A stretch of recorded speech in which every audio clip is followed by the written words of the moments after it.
chair and prepare to feel better about your last campaign. This is Fail in Fortune.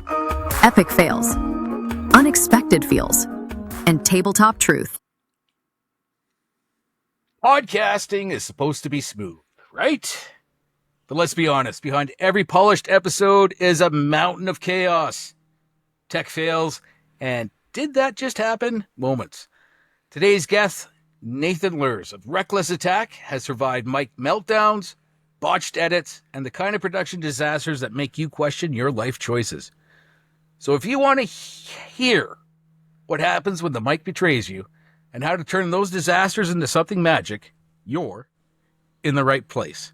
I'm Dave, this is Fail in Fortune, and today we're diving headfirst into glorious chaos with the voice, vision, and vibe behind Reckless Attack, the incredible Nathan Lurz. Nathan, hello and welcome to the show. Thank you so much for being here. Hello. Yes, thank you so much for having me. I really appreciate it. Super excited to talk about all of the hard parts of podcasting. Well, I mean, not just the hard parts, because everybody says, let's make a podcast. Boy, do they, including us. I also said, hey, let's make a podcast, and here I am. Right, probably in a bar, stuff written out on napkins. That's how most of them start, but you know, nobody knows what's behind making a podcast, and that's what we're hoping to highlight here. Yeah, absolutely. I love this. I think this is a great idea. Because like you said, I think a lot of people enjoy the idea of having a podcast. I think not everyone is prepared for the process of having a podcast, and see a lot of podcasts that have a lot of really dedicated people, a lot of support, a lot of resources, or some combination of all those things, and are like, great, here's the standard that I must hold myself to. And it's not a perfectly polished, smooth product or project every time, and I think it's good to acknowledge that as much as possible. For sure. Like, we can't all be Critical Role. That's, correct. So, speaking to that, how did Reckless Attack get started? And, you know, when you did start, what did that setup look like? Yeah, it was, so my group, we go back quite a ways. I had just finished I had finished a campaign with a couple of friends, and most of that group had to stop because they were having a kid, and kids are fairly prohibitive, at least at the very, very small stages of regular showing up to hours-long situations. Oh, for sure. And we all said, yep, that sounds pretty reasonable. Absolutely go enjoy parenting and all that good stuff. And I had gotten the itch of like, okay, well, what's my next game going to be? Who am I going to GM for? That kind of thing. And at the time, we were still using Facebook. And so I just threw out a status of like, hey, who wants to play D&D? And, kind of like in a weird hodgepodge way, everyone who is now on Reckless Attack slowly responded and said, oh yeah, I would. And so, I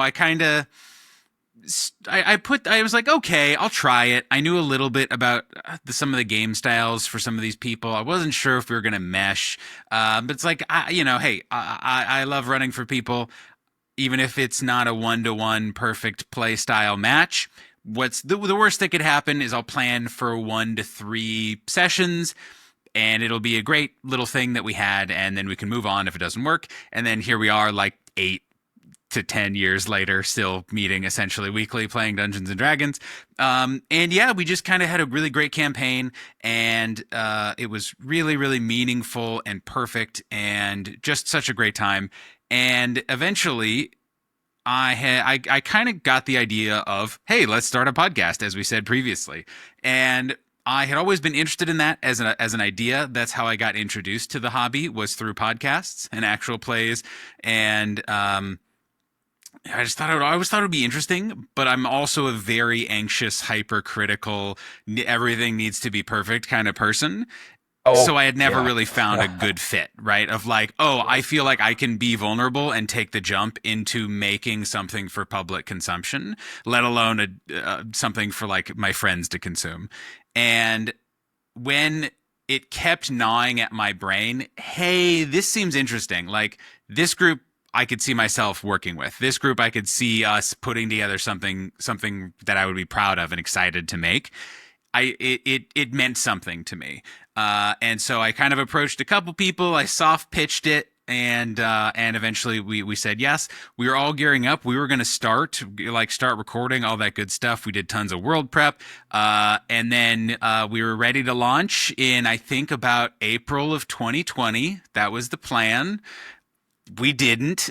That wasn't what we did, because the world fell apart. Right.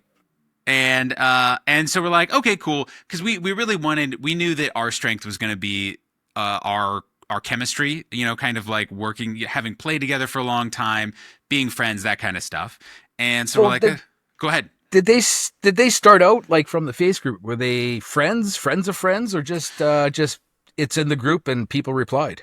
Yeah. So yes. So, one player was one of my now wife's best friends, and she had hopped on, and her now husband was another player, and then his twin brother was another interested party, and then that's most of the crew, and then the final fourth one, Steve, he was actually at the table where I played Dungeons and Dragons for the first time. It's a whole other side quest that I am happy to absolutely get into, the weird way that I first played Dungeons and Dragons for the first time. But he was essentially a Facebook stranger, like had been very nice to me those couple times that we'd interacted, hadn't really talked for probably multiple years at this point. And he just saw Dungeons and Dragons, and being the big, lovely nerd that he is like, I'll play some Dungeons and Dragons. And I said, yeah, okay, sure. Why not? So they were close-ish to me, I guess. Getting the team together is really the hardest part. Uh-huh. Yeah, that was a huge, like I said, that was always a huge hurdle for me. It was something that I was always interested in. And then when my brain kept poking me, hey, this might be interesting, this group of people, then that's when I really kind of started taking it seriously and kind of putting it out there. And I think some of the other members of the group had been a little interested in that as well. So they glommed on pretty quickly. So that's excellent.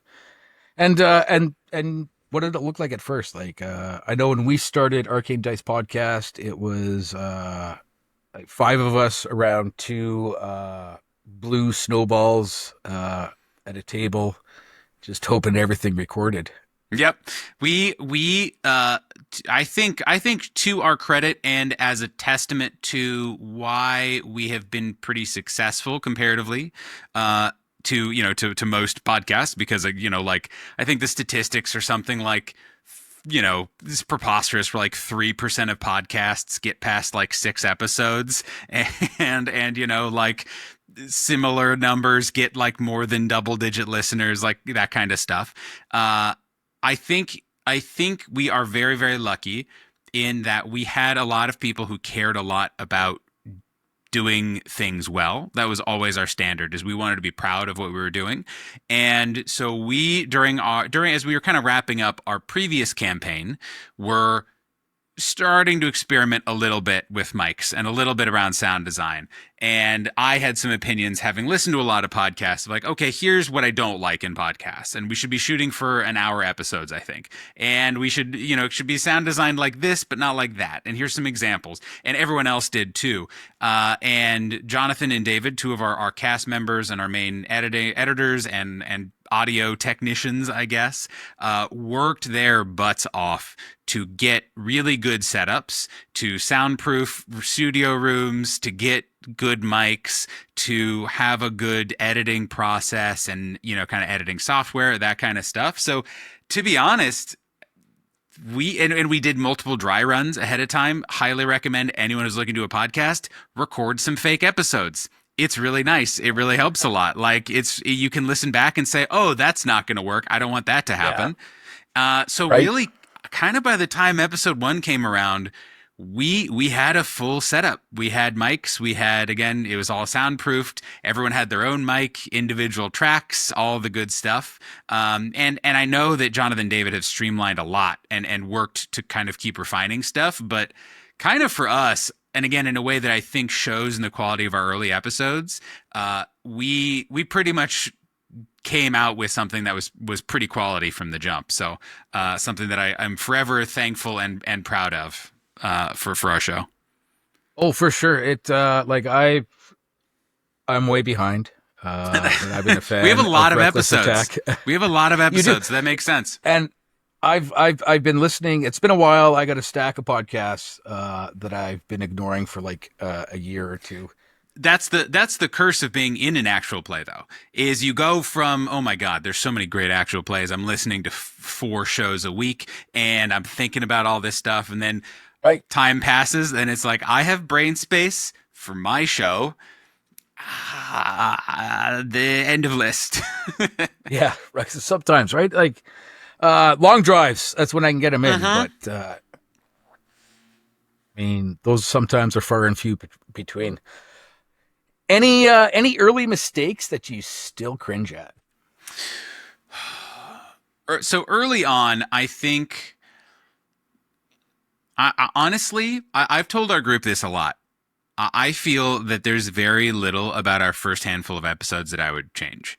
Like genuinely, I still feel, even multiple years later, and maybe if I listened to them now, I would go back and be like, ugh, gross.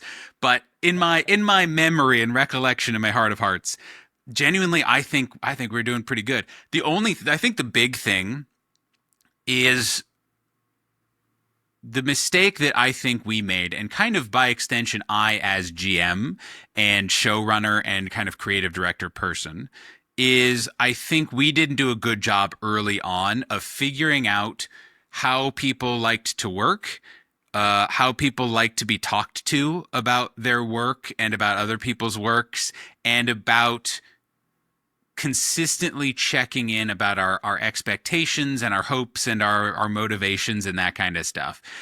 Because for us, we were so excited to launch finally. It had been building up for a long time because, again, we pushed it back like a whole year and a half due to COVID until we could be vaccinated and record in the same room again. And we were so excited and, happy to just vomit on social media and all that kind of stuff. And the launch went better than we could have ever hoped, ever expected, especially as people who don't have ties. We don't have actor friends, or we didn't have a lot of connections existing in the tabletop space. We were totally new. And then just things kind of kept rolling, and we kept getting more excited and kept getting more attention here and there. And I think we weren't prepared to slow down and be like, okay, hold on. Let's keep checking in and let's keep talking about our relationship as friends and collaborators to make sure this keeps going smoothly. And setting important. That up from the jump. Yeah. Right. Like, there's nothing wrong with constructive feedback, but sometimes, you gotta word it right, or, and time it right, And time it, yes. Because some people love at the end of a session, love at the end of the session kind of a decompression period. And that's something we've worked in a little bit more. But for some people, it's like, I don't want to decompress. I need to walk away from the table and think about what happened and my feelings about it, even if it's good or bad or whatever. And some people are like, we're hashing it out right now. And like you said, there's different ways to communicate it, that kind of stuff. Again, both on and off the table. And I think that's something we learned about not just each other, but ourselves. I think we've all grown a ton as people, thanks to each other and alongside each other too. So I think big. That's a huge part of a podcast, is keeping that dynamic together. Right? Yep. A lot of people are like, wow, we play Dungeons and Dragons all the time and we have a good time. But when you got to put a spin on it, make it a show, make it something that's going to go out to everybody. You got to put that extra thought, that extra effort, that extra consideration for sure. Mm-hmm. What is something in your production process you refuse to compromise on? Ooh, I think so. I'll speak more on behalf of the group, and specifically the editing team. Is is David and Jonathan in particular, I think, are uncompromising about the quality of the audio and of the show. They're very particular about it in a good, productive way, and really want to make sure that things sound good, make sense, are enjoyable, are listenable, and that kind of stuff. And it sometimes it means that they're spending a lot of energy and time themselves editing, and really working through a lot of stuff and pouring a lot of their energy and creative juice into it. But also, I do think that that's a huge part of our success, is that those two care so much about making our shows sound really, really good and sound consistently like us, where there's an idea of this is what a Reckless Attack episode sounds like, and they are not. That's, I think, what they're, at the end of the day, what they're not compromising on is like, no, this is the standard that we are setting and holding ourselves to. We have to do that. Yeah. And they Totally found great ways to expedite that process and make it a little easier and nicer. And we've toned down how many episodes are releasing and that kind of stuff to accommodate that. But at the end of the day, that's still really important certainly to them, but I think to all of us too. Anything about making the show that still surprises you today? I mean, almost 5 years. Yeah, there's a lot. Genuinely, I think. There's always, I think week to week, there's certainly always surprises. I try really hard as GM to strike the balance of, hey, here we have like an hour and a half of runtime, and we want to hit certain beats to make it a satisfying episode and keep things moving. But also, I want to make sure that there's room for the players to play around and take their weird little player detours all over the time and be able to express themselves. But I think overall, the thing that surprised me, and I think would have surprised Nathan day one, was the amount of communication required for a smooth process of hey, here's the tone of the next week's episode. Hey, are you? We haven't had a combat in a little while. Are you guys okay with that? Are you feeling some combat? Are our combats too complicated? Do they need to be more complicated? Oh my God, you are so right. We haven't seen that NPC in a little while. We should make sure that happens. All the way to like, hey, what's this arc going to look like? What are some big things that you guys want to see and make sure happen? And I think a lot of GMs do that, kind of have that process. But to do it for a show is a different level of it, I think. And the amount of kind of like making sure everyone is paddling in the same direction is really big, especially when you have limited time and energy. I don't want to call it wrangling, but it really is wrangling. I mean, we're running a dungeon adventure, so every door that is closed, that's an episode right there. Just them discussing how to open the door, right? Like it's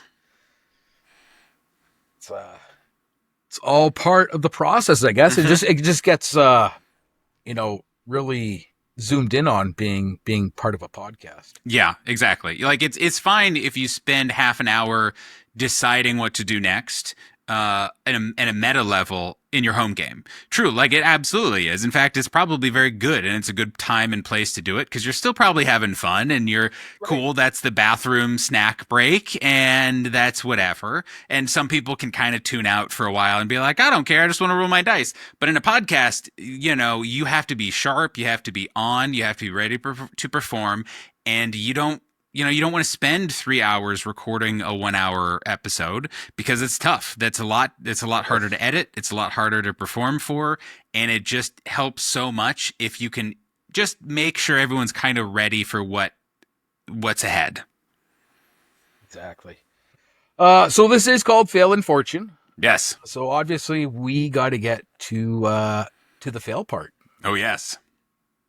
And like you said, you've been taking notes. You discussed with the team. Yes, I went back. I wanted to make sure that I really nailed down the big failure. The big fail. The biggest production or publishing disaster. What?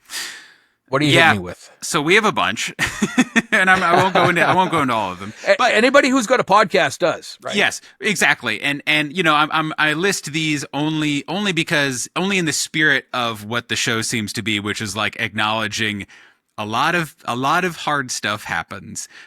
We've all individually have burnt out. We've tried to put way too much out at a time and have all just kind of stripped the meat from our bones. We have had entire episodes that have been lost that due to tech problems and due to us just not stopping and taking that extra moment to like triple, quadruple check things and had to re-record. And that's a whole different process, especially when you're an unscripted show. And again, just like all those bits of like learning how to work together and communicate and all that stuff. But fully, I think for me, certainly, my biggest failure, and again, this is one of many large and micro failures over the last 5+ years, is I didn't do a good job on revealing the big bad evil guy of our whole show, which is pretty big stakes. Well, maybe it's a mystery. So they were totally unaware that the big bad evil guy. So the background is it was a huge lead up and a big twist reveal. And again, won't spoil it too much for anyone who wants to catch up. But I think I can talk pretty well about it, kind of without talking too much. Is that there was, some really great like role playing and interesting mysteries and some combat and a lot of stuff. And I unveiled the twist and everyone was like, holy fuck, what in the world? Like truly, right. Oh man, I crushed it after months of agonizing and trying to, you only get to introduce your big bad once, right? Like for the first time. Right. And then it came to a certain part of this kind of sequence of the unveiling of the combats, the yada yadas. And we started recording. And this was I think, third or fourth episode of this arc, of this kind of mini arc. And I had one thing planned, where it's like, okay, I think it's going to go like this. And the players kind of kept... My players are really, really good. They're very generous. They are always like, cool, I see what you're doing. I want to maybe add my own feedback or thoughts or want to speak up to say, well, what if we did it like this or whatever? And we're all very good about that. And I thought we were on the same page. And then just they kept, and I say this supportively, as like a canary in the coal mine, that when my players keep doing little things that go against what I thought how we were all paddling in the same direction, that's when red flags start to go up. And little bits of like, when you put something with HP in front of players, they want to kill it. And that is a fair and valid response, right? Roll for initiative, right? Yeah, absolutely. And that's something that I want to, again, we're very good about like talking to people and, not just immediately going to start stabbing, but, when there's someone you want to stop and they have HP, they want to do some violence upon them. And when it's the big bad, and this isn't the final boss fight, right? That gets tough because the dramatic thing is that this big bad is super powerful and doesn't really care too much about the player characters or really a lot of the situation. They have their own goal, and actually finds the player characters very interesting, but like as a fun amusement to the side. But again, it has HP. Bug. Yeah, exactly. Where it's like it would be squashing a bug, so it's not interesting. But the players are heroes, and especially our campaign is very explicitly where they're good guys. They're working hard. They will put themselves on the line to protect other people. And I told the players, was like, hey, you know that this big bad is very powerful. You know it. Like at meta level, your characters know it, and I am telling you, this will probably go bad if you fight them. And they're like, totally understand. Absolutely, absolutely. But then again, they just every once in a while kept using little spells and abilities and trying to kind of interfere with the bad guys' plan because they're heroes. Right. And then it's like, well, if you start doing that, I gotta start.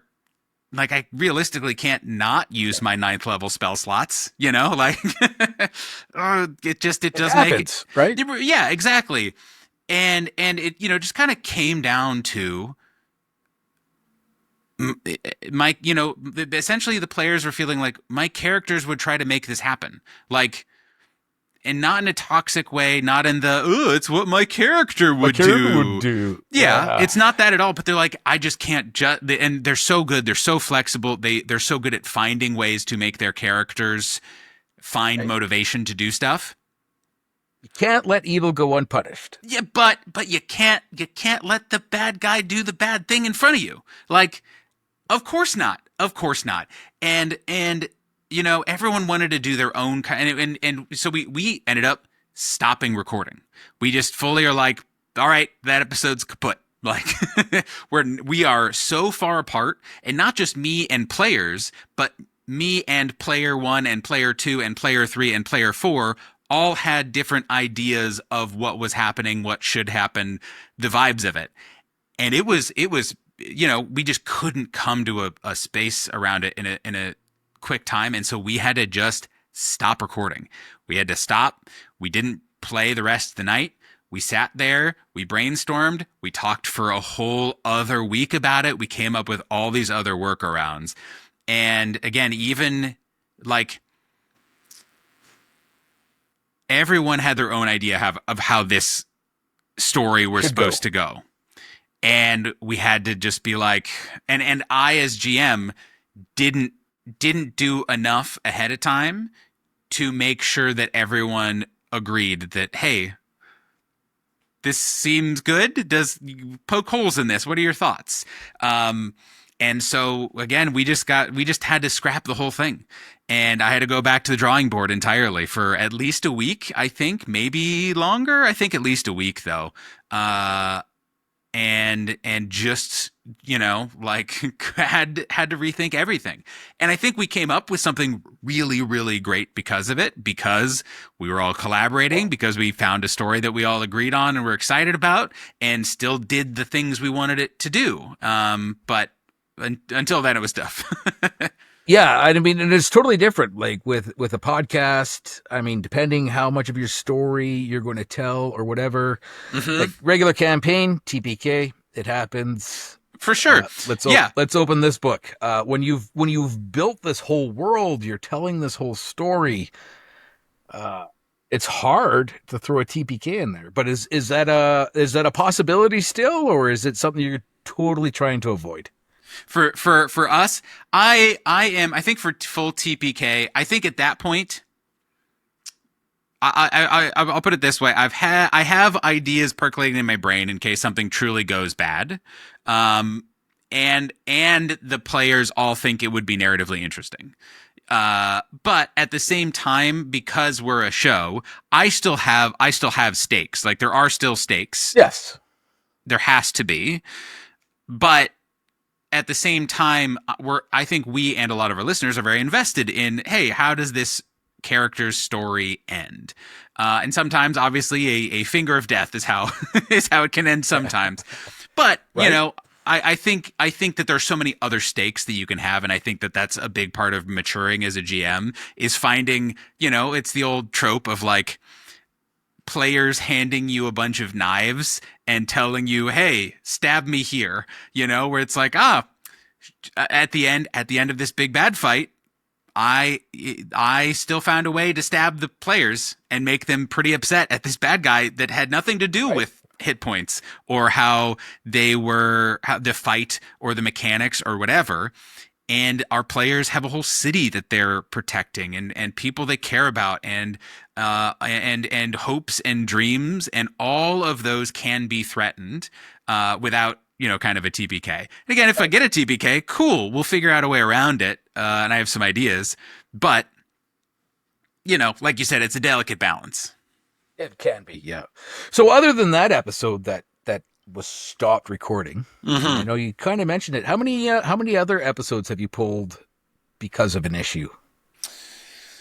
So in terms of, you mean like a stopped recording? Well, stop recording, or nope, that didn't work. We can't put that one out. We recorded a whole episode, or I listened to it, and no matter what we did, it sounds like you're coming out from the bottom of a fish tank. Like, for sure, happen. Yeah. Honestly, I can't even think, because we do so many re-records of our episodes. I wouldn't say it's every episode, but I'd say it's probably one out of every 3 or 4 episodes. We have a little, hey, this part didn't really make sense. And so we got to either try it again, or we got to say, hey, can you just say this line again, but better? or you really rambled a little too much and I couldn't quite edit it down. So can you just like say what you said, but in like 2 sentences instead of 18? That would be great. And so there is a lot of tweaking for sure. And we have lost, I think, two full episodes at least, because we didn't record it properly.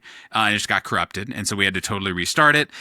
We have had to pull a couple. We also do a show called Reckless to Talk, one of our various shows that we do that lives in our feed. That is a TTRPG interview show where it is me and a guest just blabbing about nonsense.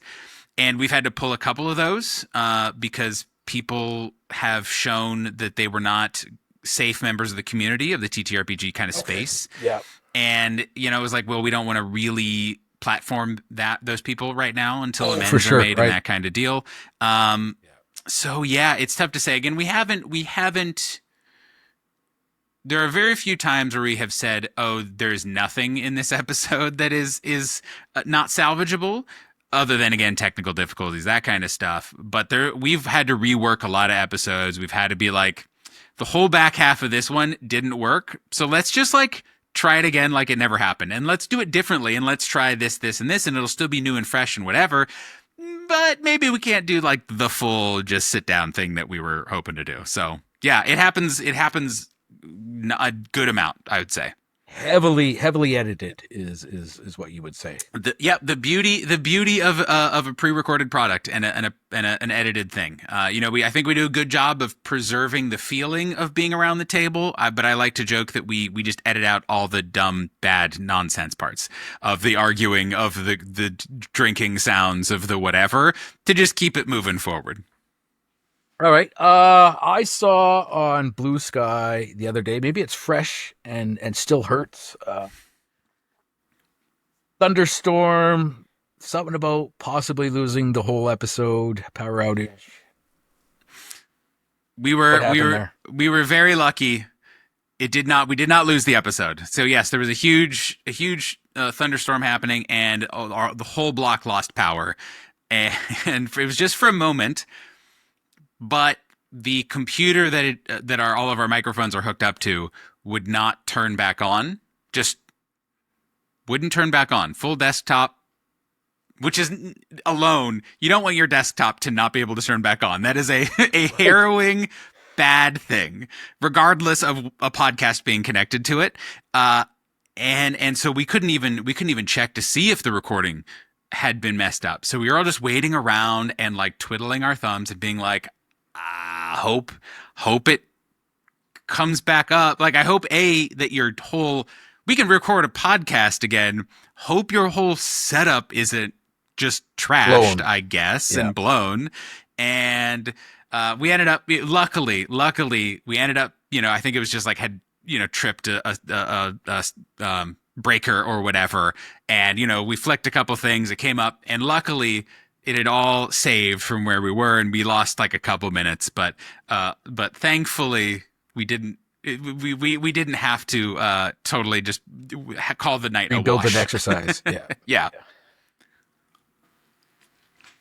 Yeah. So obviously, your episodes are heavily edited. Mm-hmm. So, have you ever like Frankensteined an episode together as opposed to getting back and re-recording? Yes, yeah, for sure. I think for the most part, no. But I think one of the many advantages of pre-recording a show, and something that I think anyone who wants to start a show or is interested in kind of thinking outside the box about how best to kind of put their shows together, is that we have Frankenstein sessions together, where there was one time, and it was actually very recent. I think in the last probably dozen-ish episodes that we've released, we sat down at the table, and we all knew it was gonna be a big RP episode, and it was gonna be like just a lot of talking and a lot of like, oh, we're delving into lore and mystery and blah blah blah. And we always sit down and like, hey, how you doing? How was your day? How you feeling? That kind of stuff. And I think almost everyone, if not everyone at the table but me, was like, oh my God, I'm exhausted. Work today it was really bad. And Life we just happens. traveled. Yeah, we just traveled over the weekend. I'm feeling a little like just run down or whatever.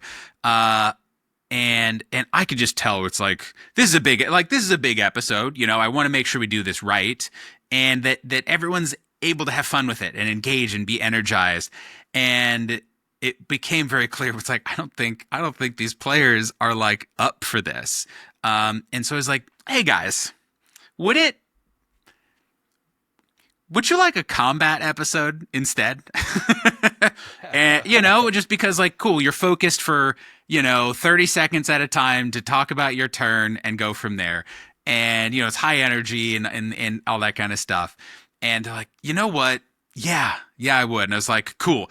Give me 10 minutes, and I'll pull up this encounter randomizer and just see what's interesting, and we'll go from there. So we ended up recording an entire combat, and then afterwards recording we didn't record an intro, we didn't record an outro, we didn't do anything. Yeah. We did it totally out of order, and we just said like, cool, we're gonna come back to it when we're ready to record the little preamble bit or whatever.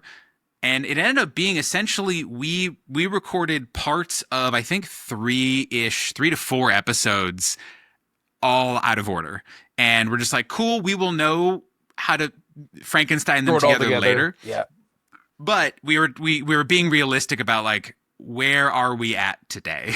And how can we still make a good episode, but in the confines of being brain dead and having life and all these other things. So it's definitely something that has happened before. And again, we've chopped ends off, we've re-recorded bits and pieces or huge chunks before. So it's again, one of the great parts about being able to re-record is sure. that. Right. Editing software is amazing. You just drop whatever you want in there. Mm-hmm. So that being said, I mean, nobody has the bandwidth to do 100% of the time. Clip episodes, just, you know what, guys, we'll take a break this week. We'll do a clip episode. We don't do clip episodes. We started doing so one of the things we do is we Recaps. do recap episodes, and those were originally like, oh, here's a bunch of clips and here's some interesting bits and bobs, and like it's a full almost like edited trailer, and we're like, can't do that, that's too much work. So we've adjusted, and now it's like one player in character is like writing a letter home and is like, you'll never believe what happened to me, and it works really, really well. But yeah, we've this was actually something that I meant to list in kind of the various things we've encountered before, we kind of delved into this part of the conversation, was we have taken semi-impromptu breaks before, where it's been like, oh my gosh, we traveled too much, or oh my God, half the podcast got COVID and we just can't record for a full month, or whatever, right? For whatever reason, or just like, oh my God, we're so tired. We just need a break. And there have been times where we're like, hey guys, we're going quiet for a month. Like, this is our summer vacation. Oh, there you go. Right. and highly recommend that. We check in a lot of like, all right, how can we pre-program in these breaks and be ahead? And we've thankfully Sophie, one of our cast members, is really good about kind of project management and keeping things so we know when things need to be done by, and all that kind of stuff. And so we've gotten pretty good at that. But yeah, there's been times where we're like, we just can't release an episode. And like, that's that. And right now we were a weekly show and we loved being a weekly show. Like that was one of those things where we didn't want to compromise on that. You asked the question of like, what's something you're very uncompromising on? And for a while we would have said like, oh no, every week. We want our show out every week because we thought it was important. And, and I think in an ideal world, we would still love to do that, but that required recording 2 episodes a week, and it required churning out a lot of stuff and, that kind of thing. And we've gone to 2 a month now, like just straight up have gone 2 a month because it was just not sustainable to our creative process, to, again, our editing process, which again have very high standards that none of us are interested in compromising, and just of like life has changed a lot so much since in the last 5 years. And so we have to do things differently and have to be okay with it. And I think we've gotten there. Right. And really, like, unless it's your full-time job, episode a week is a lot of work. Even if you're not editing it, even if you're just showing up and throwing microphones in the middle, an iPhone in the middle of the table and going from there, like that's still a lot. You're performing, everyone's performing, and that does take more energy than just sitting down and playing. And GMs, your game has got to be tight, like there's a lot of people who are great improvisational GMs, of course, but at the same time, like if you want a narrative podcast, you got to put in the narrative work, and you got to timeline. Those points. Yeah. And you don't want to waste episodes, and you don't want to just be like, oh my God, I just looked back and we spent 6 episodes doing essentially nothing. And maybe we're entertaining enough for everyone to be fine with that, but like, is that what we want to be doing? Not really. And so, yeah, it's a lot. It's a lot, especially if you're doing any Patreon stuff or bonus content or trying to do those recap episodes or doing fun little side holiday things or whatever. We let ourselves overwork ourselves. And I think really got into some trouble and had to really hard reset in a way that was painful and not fun, and none of us were thrilled about it. And but you needed it. But we need, right, 1,000,000% we needed it. And also, again, that is, I'm not gonna say it was our fault, but I encourage everyone to have these conversations early and often, and just check in a lot with, hey, how's the work feeling? Like, how's this commitment feeling? Even if it is your full-time job, you should still be having conversations about like, hey, are you burning out? Are you feeling good? Can you keep this up? What's different? Are you just like kind of depressed the last couple months and therefore not able to put as much work into it and adjust accordingly? And I think that's a big thing happening in the tabletop space right now in a good way, is there's a lot of people who are coming out and saying like, hey, TV shows take breaks all the time. Right. And that's fine. And like movies aren't just like one back to back to back. And sure, there are some authors who just are writing constantly, but like people take breaks and it's okay. That is true. And it sucks. You want to just keep churning stuff out, and algorithms reward you for just, again, vomiting content and posting on social media and all that kind of stuff. But like, there lies the way to burnout and doom, and let us all just normalize doing what you're able to. Right, and it sneaks up on you, like before you know it. You're overwhelmed. You're like, but I was fine last week. Why is this week just so much? Yep, I get it. And I mean, with our other podcast, 3 out of the 5 of us are in the Army. So at any point in time, like we could be halfway across the country. Yeah. And I'm sure. So we're forced to take breaks at times. That's not always by choice, but like I'm in the middle of nowhere. I got no internet connection, and it'd be kind of weird for all these guys to hear me roll dice through a tent. Mm-hmm.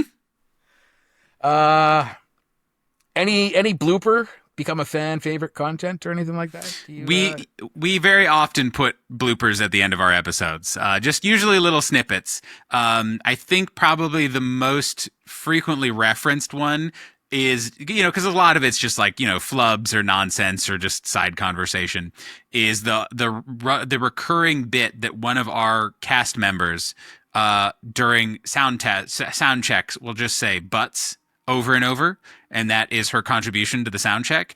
And frequently we will then now have just run with it in many different directions. And there's been many an episode that has ended with some chorus of 1 to 5 of us saying butts. And that has been pretty good. It's never not funny. Yeah, it's always good is the thing. So right. So we talked about your big bad evil bad guy miscalculation. Yes. But other than that, what's your worst in-game disaster? Plot gone wrong, rules mayhem, player chaos. I mean, there's 5 years. There's got to be more than one. I mean, I think there have been a lot of mini versions of just being like, ooh, this isn't really working, is it? either mechanically or isn't what people are feeling, or isn't really the story, or isn't interactable in the way that I thought. And those are the ones that stand out, I think, to me, where it is kind of on me for misreading or not communicating or communicating poorly. And, honestly, I think we've gotten so much better at finding the line of telling everyone, hey, here's how I think this next episode's going to go, and please poke holes in it and kind of like interact accordingly without telling everyone exactly here's what's happening. So that's definitely a skill that I've had to learn and encourage everyone else to learn too. But yeah, there's been so many of those where it's just straight up like, boy, this isn't working, or man, I really put like 5 NPCs in a room together, huh? And they all need to talk. That's bad. That's just bad. That's bad design. That's no good. Player shenanigans, are always welcomed. And again, I think my players are usually pretty good, and get it, but also we edited out all the discussion around like the player nonsense, and that's we keep in a respectful amount of player nonsense, but not too much player nonsense. Have you tried to yes and your way out of a disaster, and it just got worse and worse and worse? I think what I have yes anded the most is definitely little allowances for the players, where GM, I think, certainly my style of GMing is you as GM have to be your players and your PC's biggest fan, right? Like that's how I approach it. Is I friggin' love those little weirdos, and I love watching them succeed, and I love stabbing them in the back just a little bit, but so that they succeed all the harder later on. And there have definitely been a few times where I've yes-anded in ways where it's like, I actually shouldn't have let you do that. Like, I was now just too, because now it's canon. You can't go back. Exactly. There've been a few times where it'd be like, I don't think. Hey, I know you did this in the last episode. Can you not do that ever again? I know we've said that it's canon and it's fine for that episode, but like, we just can't do that ever again. There's probably definitely a few some of our players very notoriously keep kind of tweaking their class over and over, and I've yes-anded a lot of those things in a way where I should have maybe kind of reined it in and stopped like, okay, what are we trying to accomplish here? What are we solving for? As opposed to just being like, yeah, sure, sounds good, I don't know. But Rule of cool. What did you say? Rule of cool. Yeah, exactly. That I'd say most of my yes and is rule of cool adjacent. And then again, every once in a while, it's like, Should I have? Whatever. Dumbest NPC death you had to narrate. Let's think. I think the habitually dumbest ones that we run into the most is one very frequently there, and the one character in particular, but all of our characters, I think, over the course of a campaign have this has happened to. The classic one character does this unbelievably cool thing on their turn in combat, you know, and it's just like, I use this spell and this combination and I narrate it in this visceral, you can picture it perfectly kind of way, and I do tons of damage, and I know that it's now I've brought it low, and, you know, just kind of like it's almost dead, it's hanging by a thread, and then the next PC comes and is like, I throw a rock at it, and it's like, well, yep, that kills it. I guess one hit point left. Yeah, exactly. And you know, as a GM, I think especially in a show, you know, spoiler alert, you're allowed to, I think, fudge within a small margin of error. You know, where it's like 1 to 5 HP, where it's like, yes, this incredible cinematic hit did it, because this NPC isn't going to be acting again for another 3 turns in combat, and let's end it here, and that totally makes sense. But there have also been a few times where it's been like, I don't think I can fudge this just yet, and so let's see what happens. And then again, just it's like, well, that it's not as cool as maybe the other version of this would have been, but it is kind of funny, and that's fine. And that's happened like, God, a good number of times in our campaign. Dungeon Master. I mean, you got to keep everything on the rails going, moving forward. A time when the dice just refused to cooperate.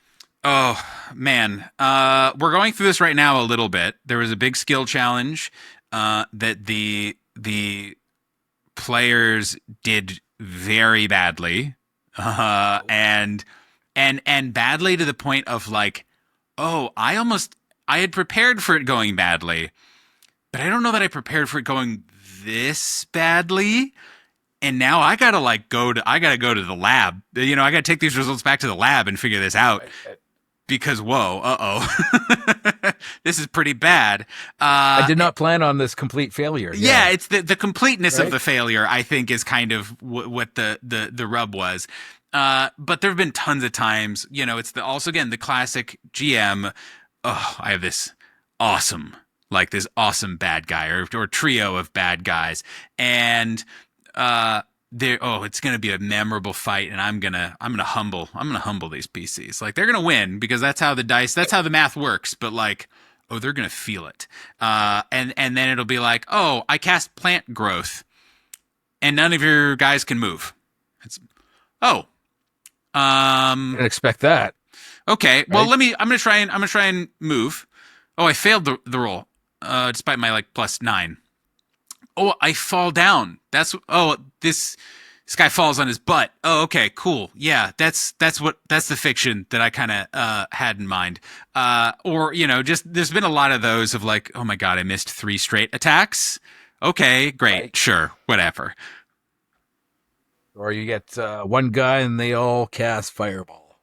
I have done a lot more designing away from single bad guys as things have leveled up, especially as I have a monk who is able to stun people more or less at will. I have workarounds for that now. Yeah, you have to plan on that. Yes. So we discussed a lot of fail. Let's get into the fortune.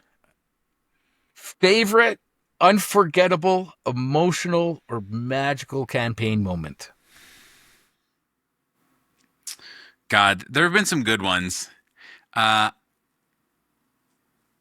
think the end of the big bad evil guy arc is very, very meaningful because, you know, like I said, there are ways to threaten characters that don't have anything to do with their HP.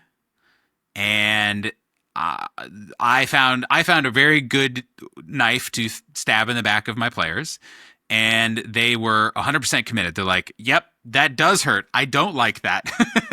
I will feel upset, and thank you for making me feel upset." I think that's a great one, and kind of some of the fallout around that. I'm trying to think. I think my players are just so good at, when I open up a little space for them to explore feelings, of leaning in, of just saying like, yeah, okay, what is the feeling that this character is doing right now? And, and not just that, but of reaching out to other players, right, or other characters, and kind of commingling their feelings. And so there's been so many examples of that. But that's where the good stuff is, especially when you're a GM.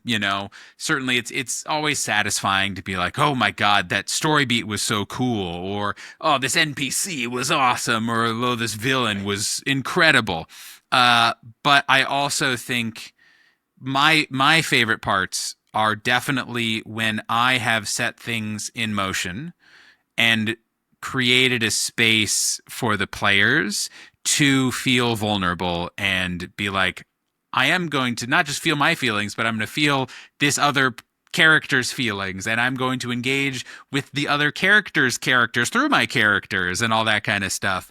And there have just been countless moments of that where we have genuinely gotten teared up talking in character, or talking to an NPC about, leaving their parent behind, or just like being homesick, or whatever.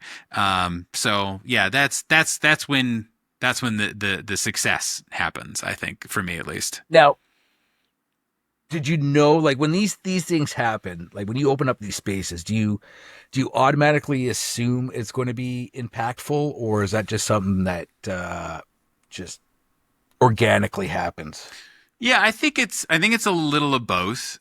That's one of those things I try to give my players a bit of a heads up on, just going in, because that's one of those things of like, I know for me, if I have a really emotional scene, that it needs to happen, right? Where it's a goodbye, where it's like, we're leaving, and like this character would want to say goodbye to you guys, or hey guys, this NPC's dying, or hey, as a reminder, this you failed at this thing, and you're gonna have to deal with it. I try to make sure that I know I would be very on the spot if I were just to be like, all right, I guess I'm just gonna make up how I react to this very important moment.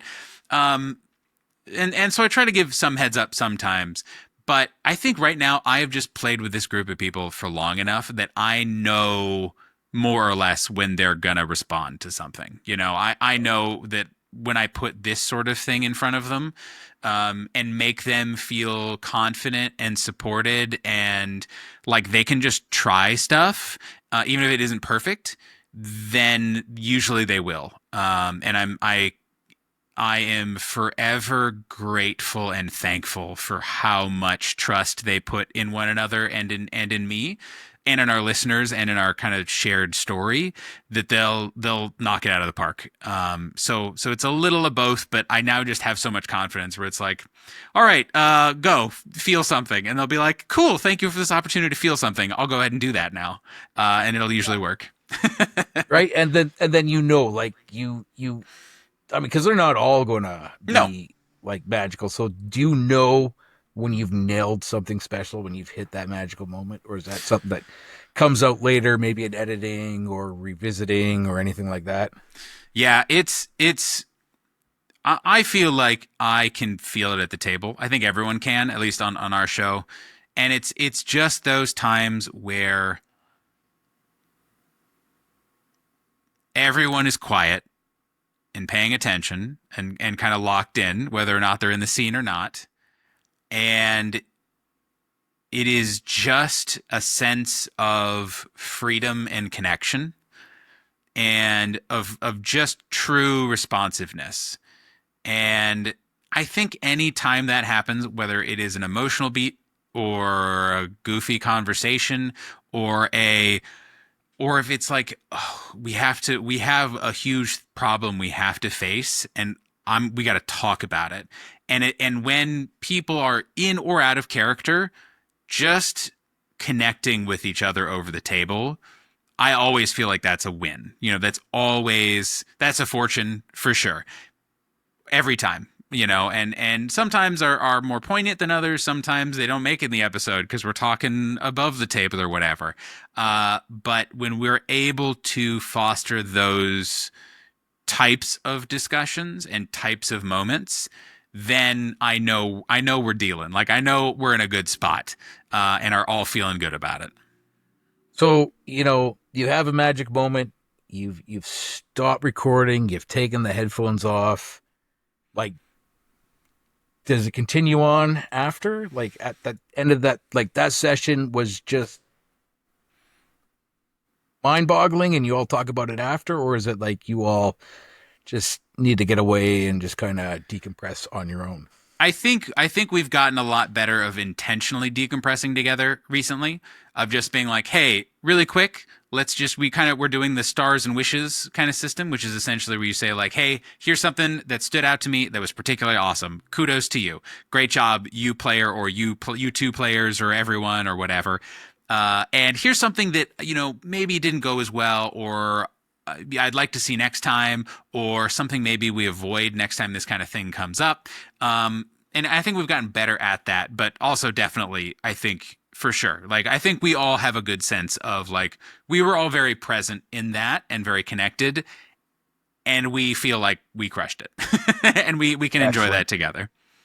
That's good. It's good that you check in with everybody at the end. Yeah, for sure.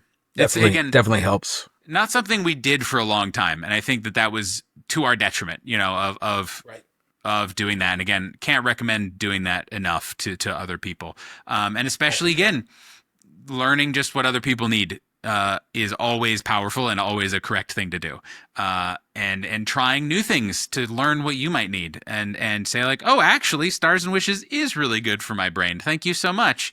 And going from there is always great. Oh, but I mean, I'm old, and I spent most of my career in the Army, and it was violent, turbulent, and angry. And, I started hearing about these, when I first started to have session zeros and the check-ins and all that. I'm like, what is this stuff? Like, but looking at it, going through it, and seeing it is like, yes, that is definitely something we need. Why? Yeah. Why did we take so long? And yeah. Right? I think something that's a big thing I've had to unlearn, I think, is we did a ton of prep ahead of time, and I think it shows in our show and in the direction of things, but of really how much it is required and how much it helps is so useful. For sure.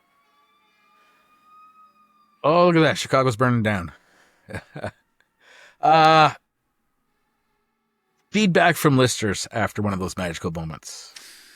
We are lucky enough to have a pretty good Discord server with a lot of passionate people in it, and it is always a joy on kind of Tuesday. We release Tuesdays, and kind of Tuesday afternoon through like Thursday morning is when a lot of people are listening and kind of in there and giving their little things. I'm really, really bad at accepting compliments. I'm really bad at it.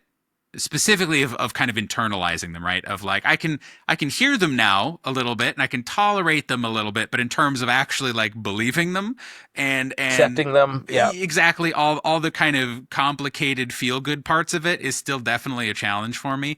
But man, it's really cool and really keeps us going, of hearing so many people connect to what we're doing.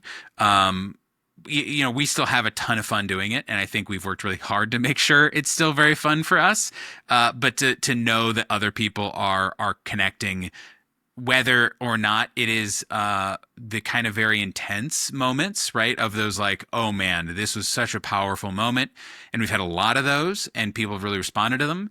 Or like, this was the dumbest thing I've ever heard in my life and I love it so much. Thank you for doing it. And I was like, you know what? That is also pretty great. Thank you so much for saying so. Because those dumb moments in a podcast are still just as important. Yeah. As the poignant, emotional things. Because I mean, you still, as even being a dumb moment, get to express the characters and their thoughts, their feelings, and all that. So yeah, that's super well said, I think. And I think, you know, you can talk about like dramatic balance, right? Of like, you need to have the levity with the poignancy and all that kind of stuff. But also, you know, something that we really designed for with Reckless Attack was, again, we wanted to feel like you're at the table with us. Again, with stuff edited out and with sound effects added, and sometimes we re-record stuff and little things like that. But like, but they don't need to know that. Yeah, right. Or, you know, or they can appreciate it and be like, it is better that you cut out all of that dumb stuff. But we want to put in the like moments where you fuck around a little bit, right? Like, we want to keep it moving and we want to still treat things seriously, but like, that's part of being at the table too, within reason, right? There's only so many Monty Python references from Steve that we keep in per episode, but you know, we smatter them in sometimes, and that's part of it. They should all be in. I'm sure Steve would agree with you. Right? I mean, you can't beat Monty Python. Yeah. And you know, we're coming to a generation that may not know them soon, so we have to keep that alive. I'm hoping with the dawn of the internet, though, you know, like just the YouTube algorithm will push out the Dead Parrot sketch, and people will be like, "What is this? This is great." So, I mean, we are a TTRPG talk show, so we're going to roll some dice. Oh, okay. We have what we call roll for reflection. So you're going to need one D20, and as a GM, I know you do have a D20 somewhere around. I definitely have one. Oh, sorry about that. Oh, no worries. Reminder of, hey, give your dog some medicine. Yes, very important. Okay. So we have two tables. We have a production reflection, and we have a game reflection. So we'll start on the production table. I'll get you to roll a D20, and let me know what you rolled. Okay, I'm on it. Roll. A 20. 20. Right there. At 20. Cool right little there. flower design. What one production mistake do you still laugh about? Ooh, that we laugh about?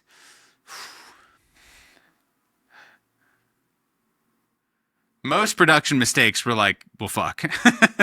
Yeah, But we're fucked. Yeah. I think I think there have been a number of times where we have misidentified an NPC multiple times in a row, where we'd be like, just say the wrong name, right? Or be like, oh yeah, this person, and be like, nope, it's that person. And it would happen. There's one in particular that I remember. It happened like 5 times in a row, and we just got it just lodged in our brain that like, no, it is this different person. And we fully had to stop and like, all right, guys, let's take some deep breaths. Let's write it on your hand if you have to, including me, the GM. But like, this is the NPC we are talking to or about. Get it in your head. If I had a nickel for every time I'd had to scroll back. What is this NPC's name? Oh, like, we're halfway absolutely. through a scene and I can't remember the name, right? I do that horrible. constantly. Right. And again, it's those are fun ones. And again, stuff that is like totally fine at a home game, but when you're recording a podcast, you should be clear about, you know, like names and people you're referring to. Excellent. All right, so we're going to do some game reflection here. So I'll get you to roll that D20 again. Got it. Now it's one of those dice where it's like, all right, is this a 9 or 6? It is a 9. A 9. The most creative player solution to a problem. Oh man. I mean, and if you got to reach out past the podcast to a table, a game, anything beforehand, that's not a problem either. This one's a more recent one. So we have and I'll try to talk around it a little bit so as not to overly spoil things. We have a chaos gremlin character, and is played very deftly, played always collaboratively. It is not a pain in the ass chaos character. It is a fun, collaborative chaos character, and a lot of this character's journey has been about accepting responsibility, about connecting with others, about not necessarily about channeling the chaos, I guess, as opposed to losing the chaos entirely. And they were recently in a big fight, and they got to a standoff with this group that they were fighting against. And the combatants were like, "All right, hold on, let's let's talk here a little bit. Can we negotiate?" And we were going back and forth because, again, this is one of those things where it's like, I as GM didn't super plan for it, but this is interesting. So, like, let's throw it up, see what happens. And so there's a lot of back and forth of like, all right, well, what do we, how do we treat these? Like, they're not all the way evil, but they've done some bad things. And so how do we reconcile that as heroes and blah, blah, blah. And this Chaos Gremlin character eventually was like, you know what? I'll take responsibility for them. Like, they're my responsibility. And I was like, oh, not just is that creative and is not what I was planning for even a little. I was assuming like, yep, you will fight these people and that'll be fine. Kill them. And you'll kill them and you'll feel good about it. And it'll be totally fine. And it'll be like, remember these NPCs? Isn't it wild that this happened? And, the episode had been going a little long. And so I was like, I think the combat drags on. It's not going to be fun for the listeners or for us. It's basically over. It's kind of now just clearing up the dregs of the combat, right? And so I was like, okay, cool. They'll just say, hey, you do what you wanted to do and just let us leave. Like, we don't need to keep fighting. We don't give a shit. Like, just leave it. Let us go. And instead, again, this player was like, actually, counterpoint, what if we join forces? And it'll be complicated and it'll be, very rich for a lot of tension and growth and that kind of stuff. But like, I, the Chaos Gremlin character, am responsible for you. It's like, whoa, well, that is interesting. That does change a lot of stuff. And we'll see how it plays out. And I say that. Remember 3 NPC names. Oh, even more. Yeah, it's a whole thing. But that was a great example. And I think that's a big part of my GM philosophy is open space for the players to come up with their own plan, with their own solution, right? Where it's like, no matter what they do, they're going to, you plan, they're going to throw a wrench in it. Absolutely. And so why even inevitable. plan? Why just, just say like, you describe a situation and the players are like, oh my God, how are we going to get out of that? And like, man, I don't know. I'm really looking forward to see what you guys come up with because hell if I know. And that's like my favorite way to GM. And that was a great example of like, I don't know how this negotiation is going to go. It just seemed right. And again, the combat had been going too long. So we'll just chop it here. And then something amazing came from it. Excellent. Chicago hot dog or Yes. New York hot dog, and why? I don't know. I've never been to New York, so I don't know. The specificity of a New York hot dog, other than I assume it is, from one of those hot dog carts that I see in various media, and probably have New York hot dogs from. Yeah, great. Yeah. I say all hot dogs. Well, I wouldn't say all hot dogs are great. There's bad hot dogs for sure. And there are many times where I, as a staunch Chicagoan, will just be like, yeah, I just want a hot dog and a bun. And sometimes I'll throw ketchup on it. I'm not, one of those kind of purists. But what I will say is if people have the opportunity to try a Chicago hot dog, especially if they like various pickled things, you owe it to yourself to just, don't substitute anything. Don't try to customize it. Just order a couple of Chicago hot dogs. You can get them at Home Depot here. some of our Home Depots have hot dog stands inside them, and they will be some of the best hot dogs you will ever have. And you'd be like, oh my God, Chicago dogs. Absolutely. Same with Chicago deep dish pizza, where it's like, I'm not arguing Chicago deep dish supremacy. It's not even my favorite Chicago regional pizza style. But if you're in Chicago, you should try it, and you'll probably have a pretty good time with this giant pile of like cheese and dough and nonsense. I looked up a Chicago hot dog, and are they really on a poppy seed bun? Yeah, always. Like, well, not always. There are some people who cut the corners, but that's the true iteration of it. Yes. I'm gonna have to see what I can scare up in Canada that's like a hot dog from Chicago, because I was looking at them. They look tasty. Oh, they're truly really live up to the hype. They're one of my favorite things, and I'm not even like a huge like hot dog fiend. But every once in a while, you get the hankering, and there's nothing else like it. Just now, street corner, like street meat. No, there aren't too many stands in Chicago, but there are tons and tons of places, of weird diners, of weird, whatevers, like Greasy Spoons, that all have their version of it. Well, not their version, because again, it's very, very strict about what a Chicago hot dog is. Hot dog is, right? There are many ways to obtain a Chicago hot dog. Excellent. Well, Nathan, I can't thank you enough for being on the show today. Of course. It was wonderful. Like I said, I've been a fan of Reckless Attack. I am behind. That's all right. We all are. Every one of us are behind everything, every show we like, every creator we love. We're all like, we all know, we all get it. Everyone is like, hey man, I'm really sorry. I love you and the things that you do. I haven't listened to the last 60 episodes and I'm sorry. And I'm like, oh my God, that totally makes sense. So safe space. Where can people find you, your show, and this wonderful world and the chaos you've created?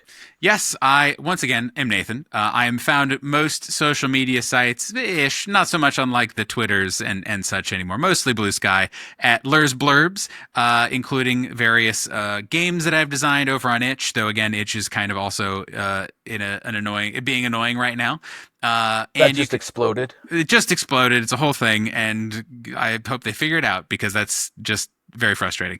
And our show can be found certainly at recklessattack.com and a variety of other places, such as, your Blue Skies, your Instagrams, your whatnots. Usually, I think it's some variation of Reckless Attack podcast. Reckless_attack is a very frequent one. We weren't very good about unifying our branding, unfortunately, in those early days. And in, whatever podcast place that you find your podcasts in, we're there. Excellent. Thank you again, Nathan. And it has been just wonderful having you on the show. And by all means, if you think of anything or any of the other Reckless Attack team want to come on and talk about the fails that I'm sure they had to deal with, more than welcome. Always have a spot for you on the show. Thank you so much. Appreciate it. What do you get when you mix ghosts, friendship, and a failed stealth roll that spirals into a 3-year campaign? You get Quest Friends.